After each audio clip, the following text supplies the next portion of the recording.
Thank God we got the shittiest fucking battleground there is next to Seething Shore because we've got a special episode. A Q&A, actually. Well, this is like the second Q&A I've done, I think.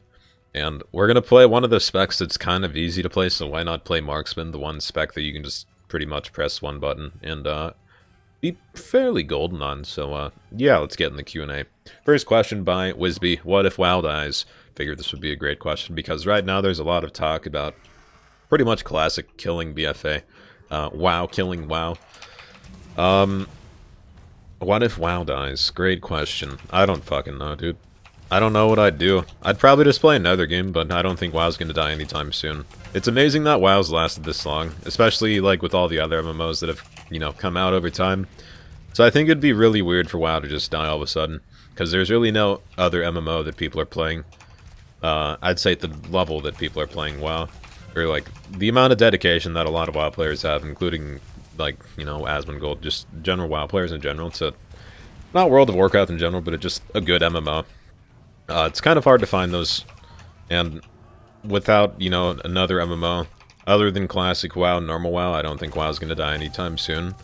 But if WoW does die, then I guess it looks like we're probably gonna be getting a real job, or you know, just playing a different game because you know there's tons of games in the world. Either one of those, you know, feel like good options to me. How do you gear so easy? By Christopher Sigmund. How do I gear?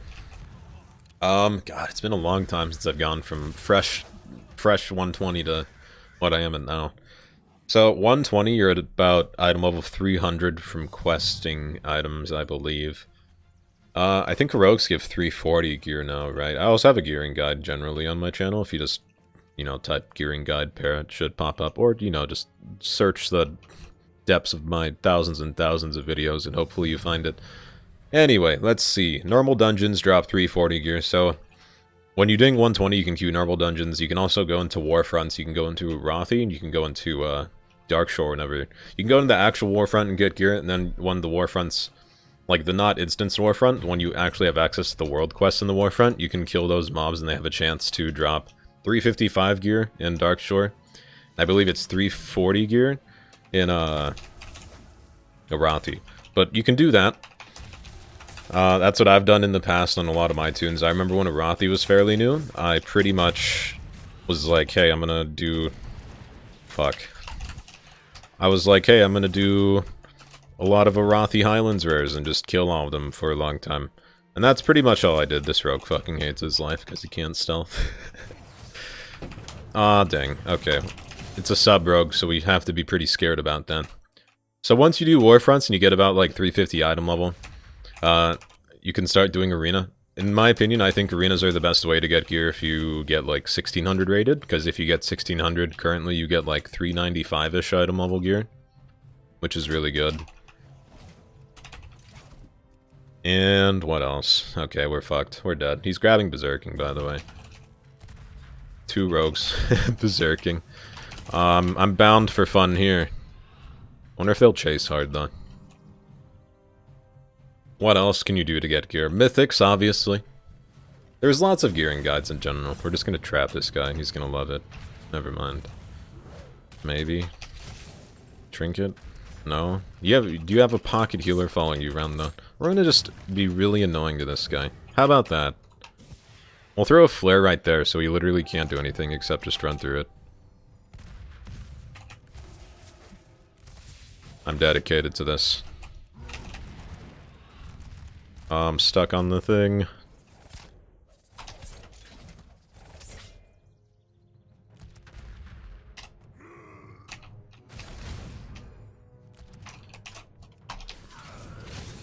Oh, this guy's so fucking mad. So much for a Q&A, goddamn. Go ahead and line of sight me. Cool. And we throw a flare. Okay, that flare was really bad. He's got me here. I'm dead. If I put the flare on the pillar right there, maybe I'd not be dead here. Get those saps, boy. We're gonna feign death as soon as he opens. What's he waiting for? Cooldowns?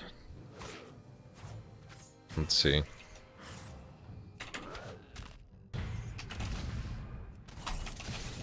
Oh my god. Dang, I could have house stunned. What a broke back bitch! Anyway, just do mythics. Just trying to get to endgame content. Pretty much, if you just try to get to endgame content through either Raid Finder, Dungeons, or Arena, you should get pretty high item level fairly easy. What changes to make Feral Druid viable again by that nice Canadian? What can you do to make Feral Druid viable? You can make their shred hit for more than 3,000/4,000. You can make their one combo point generating ability hit for more than, you know, a Fury Warrior auto attacks for. You can make their dots hit harder than Boomy dots, which are instantly applied, and Feral Druid dots have a ramp-up time to be applied. Take a lot of the damage out of Ferocious Bite right now, which is the kind of playstyle you run with 16% damage, or max health reduction on top of the Ferocious Bite damage. Take that, reinvest it into dot damage. Because right now, the only dot classes there are Shadow Priest and Affliction Lock. There's no Feral Druid dot class, if you... I guess excluding Assassination, there's no melee dot class. Assassination's the closest thing to that. And their dots do damage, but it's not, like, super good damage. And, I don't know, Blizzard's kind of gone away from the playstyle of just, let's give this class a ton of dots, and just see how fast they melt something. They kind of did away with that in, like, Cataclysm and Mists of Pandaria. Because everyone would just dot and run around, and then you just kind of rot. I don't know what else you could really do to make Feral viable again.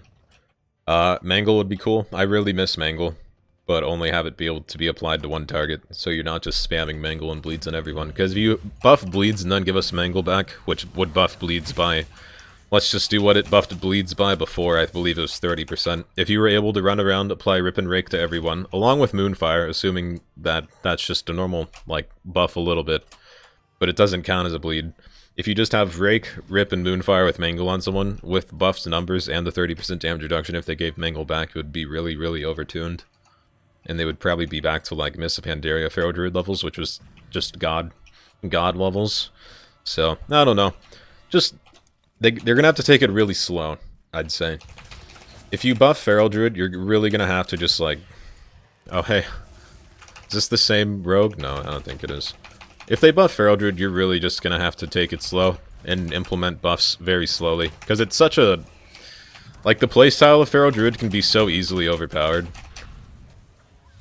If in the right hands. Which is proven by Soda Poppin' winning, like, every 1v1 ever as a Feral Druid. Because, I don't know. You can abuse their playstyle so heavily. And if you buff their numbers too much, then they're just horrible to deal with. End goal's a streamer. By Grafe. End goal's a streamer. That's a weird question to me. I'm not sure what you mean by end goal as a streamer. I have goals as a streamer, as in to just stream. I'd say, like, if I hit 300 subscribers, I'd be like, okay, I've made it. I've made it as a streamer. I can be happy. And then anything after that's just, like, added on to it, to be honest. Even right now, I'm pretty satisfied with streaming. And this is, like, just getting back into it. Like, even if... I think last night I had, like, 60 viewers, and I was pretty happy about it. And that was, like, at peak numbers. So, I don't really have an end goal. I'm just gonna stream till I die, I guess, for the most part. Or just, you know, keep playing video games till I die. Because that's the only thing I want to do with my life, lol. Class guides. Yeah, I need to get on that. I'm thinking 8.2 because they're redoing Azerite armor. Their Azerite traits and all that shit. So I'm thinking when 8.2 releases, I'll most likely be doing class guides again. But we're gonna have to wait. Adrian Stab. Just get out of here. Fuck. Trinket, please? No, okay. But yeah, class guides will happen in 8.2 whenever the new changes get released. We're gonna feign death. Just do this. Because I don't want to take damage. We're gonna flare here as well.